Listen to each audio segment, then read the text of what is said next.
welcome back. It is Sunday sit-down time. With us now, we have a special guest, Battle's new football coach, Jonah Dubinski. He was a Rockbridge football player, then he walked on at Mizzou, got a scholarship at Mizzou, then you were an assistant coach at Rockbridge, then you went over to Capital City for a quick second there, and now you sit as the head coach of the Battle Spartans. And this all happened pretty quickly. You were just hired a little more than a week ago. So can you tell us how your last week has been? Have you got any sleep since all this kind of went down? Not much. I've been just busy at work trying to get my hands on the program and figure out what they've been doing up to this point. Atia and Justin Conyers before him have done a great job running the program. So really, I've kind of spoken about it before. It's about building relationships and just starting to understand what's been going on there to find out where we need to go next. So you left Rockbridge to follow Joe Collier, who's the new head coach at Capital City. You're going to be the offensive coordinator there. I came out to practice earlier this summer. You're out there doing a great job. So tell me how this all kind of came about. Of course, Atia left, and then I assume you were gunning for that job right away? Actually, there was a couple days in between. I saw that Atia left and the job was open, and I sat and I had to think about it. After a little consideration, though, I decided, you know what, at least take a shot at it. This is a city that I love. They have a great winning tradition at Battle, and they get after it in athletics. So I decided it was something that I wanted to at least take a stab at, and the process ended up working out pretty good for me. To be a young guy, obviously you got a ton of experience with football, being at Mizzou and being an assistant and even an offensive coordinator for a quick minute. But being so young to be a head coach in your home city, what does that mean to you? It means everything to me. I get the opportunity to give back in the way that so many people have given to me. A.J. Ofadle, Dan Schufelt were two coaches that I had at Rockbridge High School that have helped me in academics, football, and life.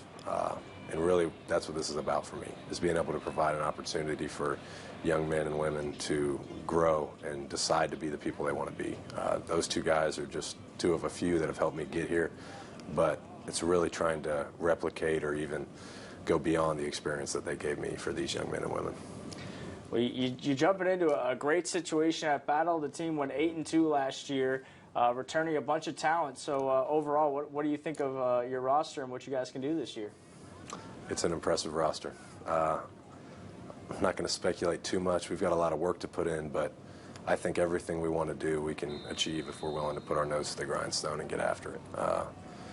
The devil's in the details in athletics, and so it's really going to be about how much over this 9-week season we can get in and start to perfect those little nuances of the game. That'll determine everything for us. For me, watching last year, the running game I think is pretty special with Ricky Dunn and Jerry Martin Jr., two of the most dynamic players in Missouri high school, I would say. What do you think they could bring to the table for you this year? They're going to bring a lot of rushing yards. That's what they're going to bring. Those two young men get after it. There's no other way to put it. They'll be heavily involved this year, and they'll be very productive for us. Offensive mind right here. I'm sure I'm excited to see what you guys got. I'm curious, assembling a staff, is it kind of just keeping what Atia had before he left for Mizzou? Yeah. The staff that he's had in place has done a really great job. And coming in kind of at the last hour, it would really be the wrong thing for the program to make a bunch of changes, especially because they've done a fantastic job. They've put the hay in the barn all summer, prepared the kids, prepared themselves for this moment. Really what I need to do is keep enabling them to do their jobs. I am bringing Mike Stannard, who is the offensive line coach at Cap City, with me. He's going to help us out in a couple different roles. But other than that, it's the same people that have been doing their jobs all summer at Battle. Stannard, also a former Mizzou offensive lineman with you over there, so that'll be good to see him back in Columbia as well. So we got week 2, you play at Capital City, week 7 at Rockbridge. A lot of connections there. Which one most looking forward to? I'm looking forward to all of them, but those two games certainly they mean something to me. Getting to compete against Joe's defense, that'll be a great thing. But Battle, no matter what, no matter who the coaches were there, playing Rockbridge, playing Cap City, playing anyone in our conference, all those games are circled. We're excited to go.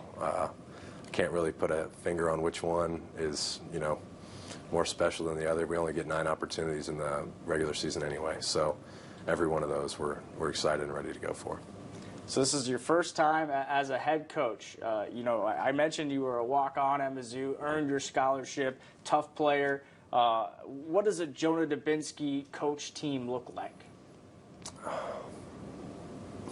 Really, the two things that I want to see are intelligent and high-effort players. Guys that are dedicated to learning the game and perfecting their craft, like we just talked about nuance.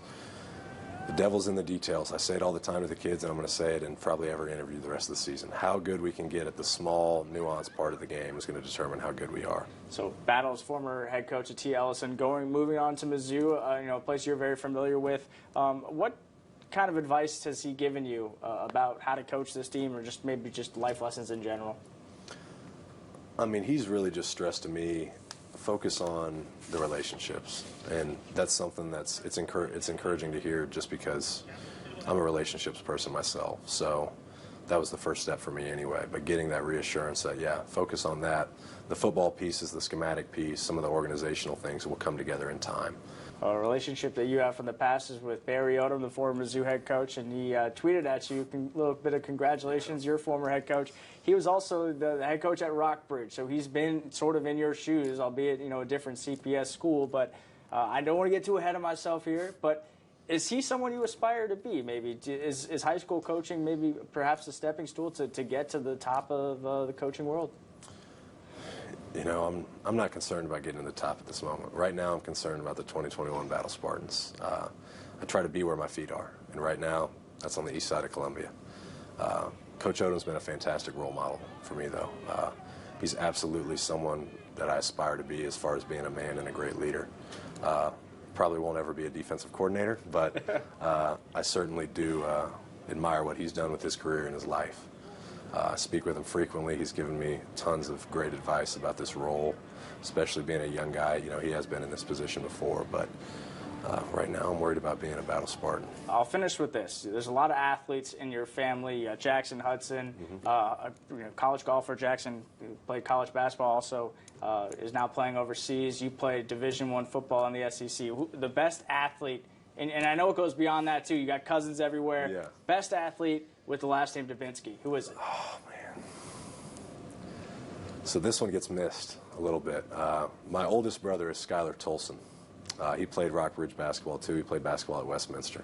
I think from a straight athletic perspective, Skylar is probably the most athletic of all of us. But the competitor in me would like to argue that it's me. I think I'm a little more suited for coaching. Jackson and Hudson are still playing.